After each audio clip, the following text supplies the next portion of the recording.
And when I got to Battle of the Year, that setting was very interesting because that was like an airplane hangar full of people. Mm-hmm. It was insane. It was probably one of the biggest crowds I've ever seen for breaking.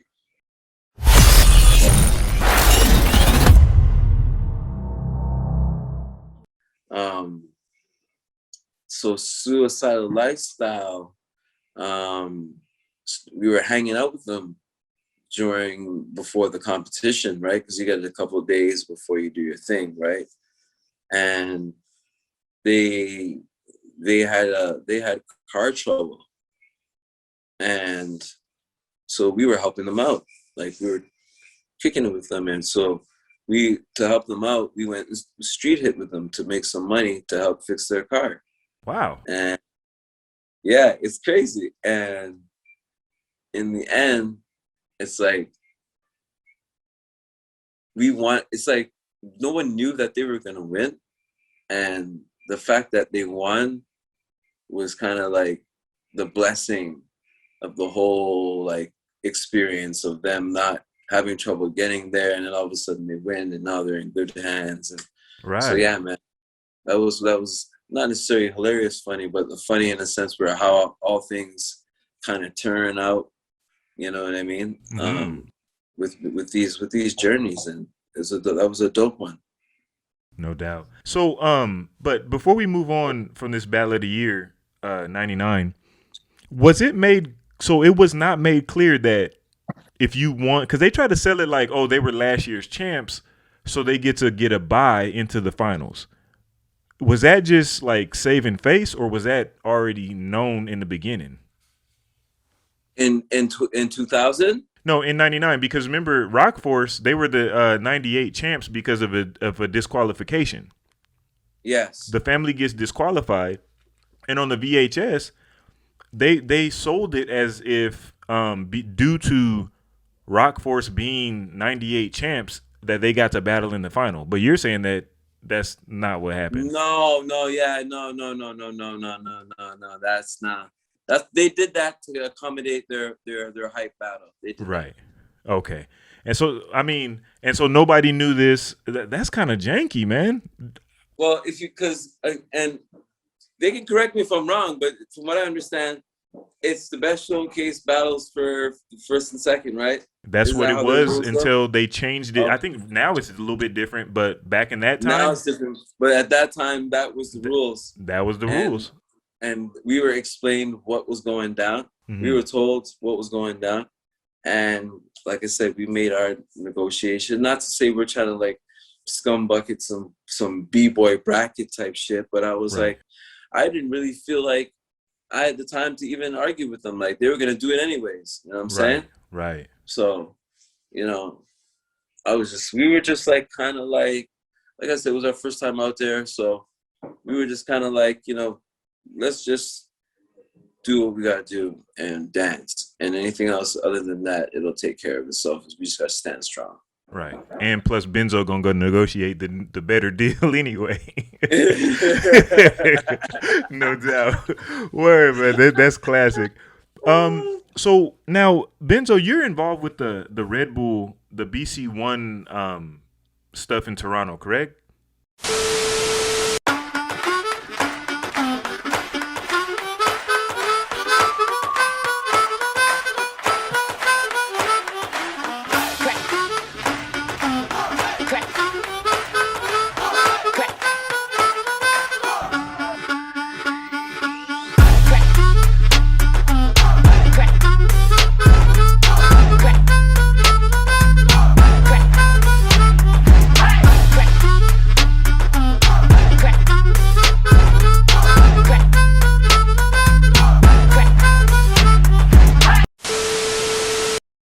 Like I think it was some Yes. e battles, or are you just involved with the ciphers Yeah. in general? I help support it. Help promote it all. I support it. Um, I've been doing on and off work with Red Bull for like the last 10 years. Um, yeah. so I don't work for Red Bull, but I contracted out, just when they're in town. yeah. And now this year, I'm a part of Red Bull Dance, which is an initiative to help the dance community. Right now, I'm doing a competition called Funk What You Got. It's at Funk What You Got on Instagram, and it's a popping battle basically. We handpicked 16 people, and the winner will receive $1,000 cash, and they get a Red Bull prize pack.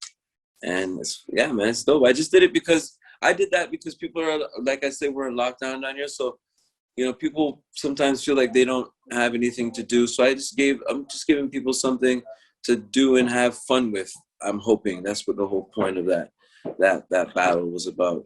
And I love popping. I love the boogaloo art form, the dance, the funk. And so because I'm so close with Tommy Steez and Frank Boogie, I decided, I was like, yo, let's just do this, because I know we're gonna see B-boy and B-girl battles for sure, but I want to start seeing more of the other dances, so that's my whole thing, to give them more. No doubt. How do you feel about like we've been in this era for a minute now, but like the corporate commodification of breaking, where you have like, now you have not Red Bull is probably the only corporation that throws their own event with the Red Bull, BC1s and so on and so forth, and the Dance Your Styles and all that stuff. Dance Your Styles, yeah. Right. Mm-hmm. But they also have a team. You have Monster with the team. Do you think that this commodification is helping the culture, or do you think that it is changing it? How do you feel? So that's kind of like a double-edged sword, and it depends on what your stance is and what your whole intentions are, even in being involved with something like that.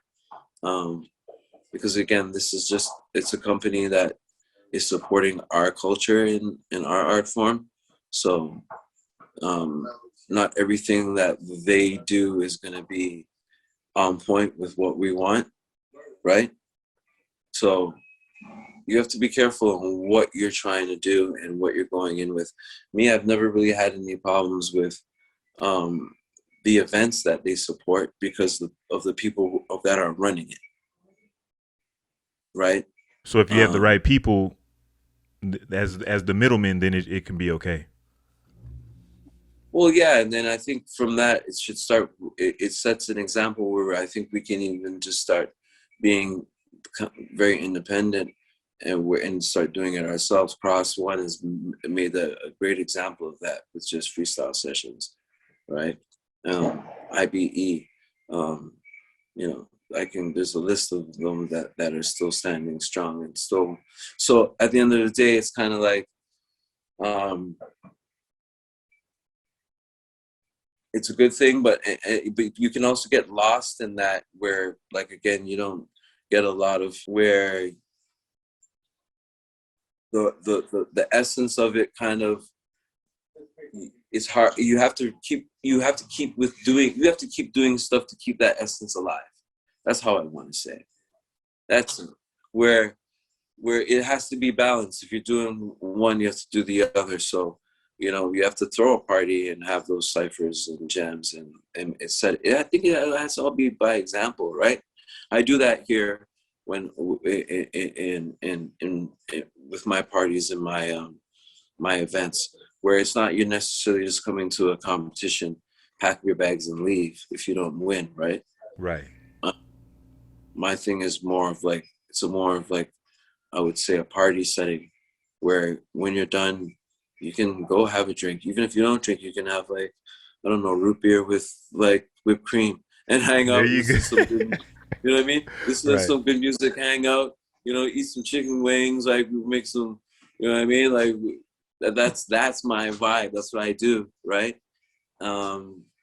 Man, I'm gonna have to bring my crew up to Toronto and come support one of these parties, man. This young sound tight. Yeah, man, I'm telling you, we keep it live up here. That's dope. And I believe if we can do that all the time, and work with these companies, and learn how to work with these companies where we can get a bit more, or a lot more monetary value in order to uplift what we're trying to do in terms of sustaining our own companies and building like our own labels, so that we can be self-sustained, and they can come on board as sponsors. No You know what I doubt. mean? Yeah, man. Word. So, have you been keeping up with this like what's going on with this Olympic stuff in the US or no? Um, yes and no. I've been hearing a little trinkles here and there, and then I just don't really. So for me, whatever happens is going to be great, because it's the first time that it's ever going to happen, and I commend that. But it's an event that's like any other event. It's just on a higher scale, and that's not the end all or be all of breaking, right? It's not. You know what I mean? It's something to for sure to aspire for now, for the younger generation. It's coming like this now. That's another door that's open, like bomb, like that, right? But it's all on how we let it develop. You know, it's all on us, the people. How are we gonna let this develop? How are we gonna let this pan out? And right now we're not the governing bodies of any of these decisions. So if people are serious, they need to look into that and how they can get involved to make the right calls, and maybe make some changes, or even have the right people sitting in the right places. But I also think there's a lot of things to unfold even before breaking even it gets into the Olympics. I think it's a great thing because they already had the Junior Olympics. The kids already experienced it, right? And I'm definitely not knocking that, but like I said, there's got to be balance. So, I want to see more focus on, the culture, even the teaching, the more classes, all that should be elevated just as much as the competitions, right? So from the OG, Canada sends 5 people. Who are they? Oh, to the Olympics? Yeah. Oh man, they're gonna slaughter me for saying this. All right, another OG's opinion question. You can't tell the Toronto story, the Toronto B-boy story, without these 5 people. Oh, wow. These are some heavy ones you're coming with, right? Oh man. Oh wow.